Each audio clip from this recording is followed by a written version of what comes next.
Want to free up some storage on your Galaxy S25 Ultra?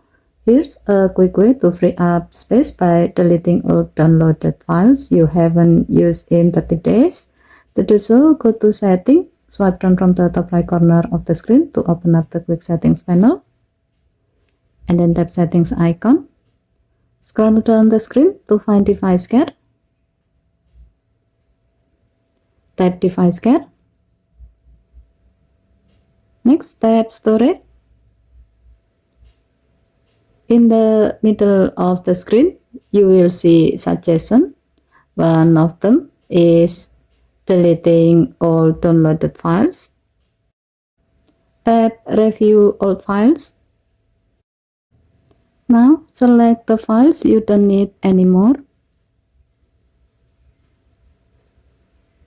As you select them, the Delete button at the bottom will turn blue and show how much storage you will free up. Once ready, tap Delete, and then tap Delete again to confirm.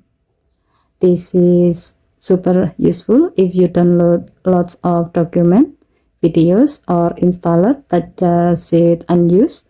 A quick cleanup keeps your Galaxy S25 Ultra running smoothly and saves space for the things that matter. Okay, thank you for watching. Please help to like and subscribe. Have a nice day.